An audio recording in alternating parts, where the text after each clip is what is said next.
Every UFC fighter aspiring to be the face of the company aims to do a couple of key things: secure fights with opponents ranked above them, proceed to win these fights, preferably in impressive fashion, then say interesting things when presented with a microphone to get the fans rallying behind them. Free market capitalism. You eat what you kill, and I'm kill him to get money. Let's go. But the one thing that is most elusive and that every single fighter dreams of having is Dana White privilege. Dana White privilege. Dana White privilege. Because just like getting on the boss's bad side can get you launched from the company even if you're undefeated, having him like you can turn you into one of the most well taken care of fighters in the UFC regardless of how many fights you lose. Whatever he wants to do. If he wants to get a fight this summer, we'll do whatever he wants. He's one of the greatest athletes I've ever worked with. He's a good human being, and I like him a lot. And in this video, I'm going to talk about Kevin Holland, one of the fighters that embodies Dana White privilege. And just like every great love story, it began with Dana playing hard to get. He was on the Contender Series, and he was a talented guy, and he won his fight, but he wouldn't shut up. The entire fight, he was talking to me, the whole fight. Now, any of you that have been to Las Vegas and have been to the Contender Series, it's straight killers. Okay? Everybody comes into that building, and the fights, I could do that every Tuesday for the rest of my life. It's incredible. I love it. This guy comes in and is talking the entire fight. So I said, I'm not signing this guy. I don't want him. I'm not interested in him. So Thiago Santos' fight falls out. I said, let's call some contender guys in that we liked. They all turned down the fight. I said, call Big Mouth. I want to see if Big Mouth takes this fight. Took the fight, came in and fought the fight, still talking, okay? Talking so much his mouthpiece fell out twice. But wow, he looked good. Wow, he looked good. And tonight, all the celebrities that were there loved Holland. It's all they wanted to talk about. After the fight, they're talking to me about him. Back in my room, they're talking to me about him. They loved him. So much respect. Immediately, Kevin internalized the most important aspect of being a financially successful fighter in the UFC, providing entertainment value, which won Dana over fairly quickly, and before you knew it, he was raining down praise on him at every post-fight press conference. I love the kid. Whatever he wants to do. You know, he's going to be a problem. His wrestling's gotten better. His takedown defense is better, and he's going to be a problem in that division now. It was clear that Dana personally wanted Kevin to succeed and had more than a couple conversations about it with him behind the scenes. The gist of which was probably, as long as you fix your wrestling, Kevin, we'll take care of the rest. And you can tell that he was particularly happy with his performance against Tim Means here and tried to set him up as one of the future faces of the welterweight division, which would have been a dream come true for the UFC, as they would finally get that charismatic and active American fighter that they could effortlessly market to the masses. And the reward for the potential of what he could be was becoming one of the highest paid UFC fighters almost immediately, reportedly making around $250,000 every time he appeared in the octagon and receiving a performance of the night bonus practically every time he won, despite comfortably sitting well outside the top 15 in the weight classes he competed in. I'm really happy for him. I like the kid a lot. He's a really good kid. He's got a great attitude, and you know what? He made a load of money this year. He made a lot of money, and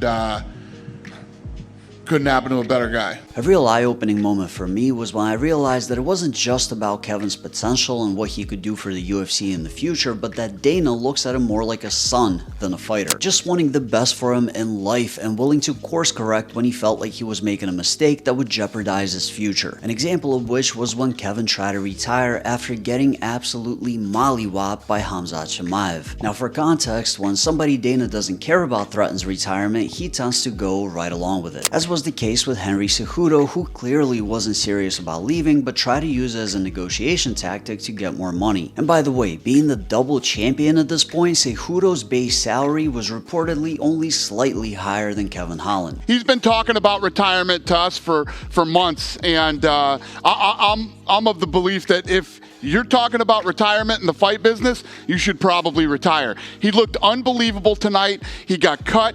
Stopped him right after the cut happens. It was probably only 20 seconds left of the round. He looked incredible in his last fight, but you know, the guy's been talking about retirement, and if you're talking about retirement in this business, you probably should. You couldn't tell me Dana didn't go and pop a bottle of champagne later that night to celebrate not having Cejudo around anymore. He clearly didn't like him or value him and felt like he was burning money keeping him as champion or having him around at all. Now, here's how you reacted to Holland's retirement. You know, I'm really close to this kid and I like him a lot. And I think when you are competing in a sport like this and you've done the things that Kevin Holland has done, you know, he gets out of the fight with Brunson and realizes that he needs to work on his wrestling more. So he dives in, starts working on his wrestling, and I think when what happened to him happens to you, I don't know. I think you lay in bed at night and go, holy, how did that happen to me?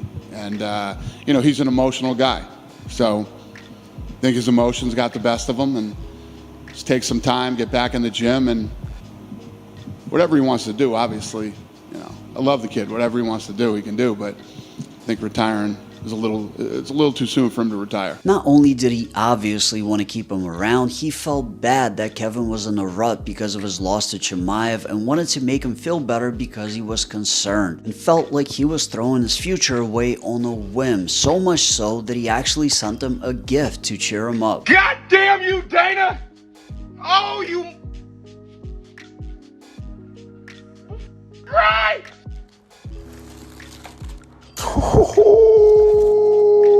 Imagine if Murad Valishvili lost and then threatened to retire because he was sad. The only gift he probably received is his ripped up contract with a big smiley face on it in the mail. As big of a company as the UFC is now, Dana still takes a very personal approach to business, being very generous to the fighters that he likes and straight up nasty to the ones that he doesn't. He's had the same exact attitude going back to the days of Chuck Liddell and Tito Ortiz, which is why he's such a polarizing figure, with some hating his guts and others thinking that he's the greatest guy ever. And Kevin Holland obviously falls into the latter category, and even when he's crashing out on podcasts, he's inadvertently making Dana like him even more because he's doing it to people that Dana also has issues with. Dana.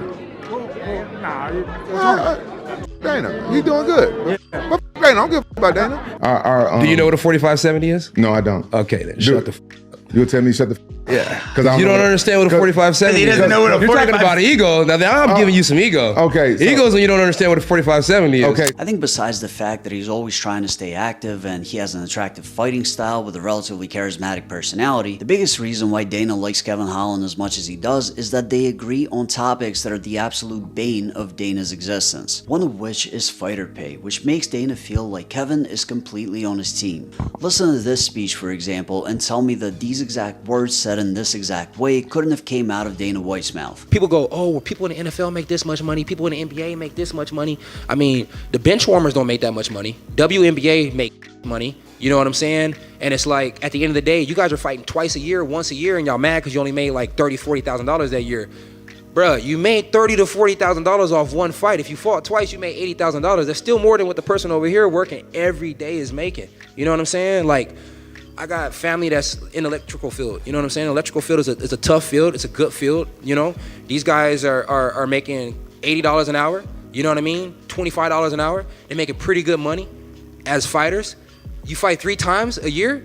That's 3 times. That's 3 different seasons. Isn't there 4 seasons in a year? You get a whole season off. You still can make more than what somebody who has a big time trait can make. You get what I'm saying? And for all these fighters that's going around complaining about they ain't making no money, think about your coaches. You know, if your bum ass is only fighting 1 time a year, your coach ain't making no money. You know what I'm saying? The paydays they're getting better over time. So it's kind of hard to complain about that. And then, like he says, it's a business, bro. Like, you know, everybody has to get paid, you know, from the people that's working over there right now to the person that's sitting here right now. They say that we make the show, but if we don't got none of them, the show ain't gonna be here. So go do some jiu-jitsu competitions, go do some seminars, go find another way to get paid, do some personals, so on and so forth.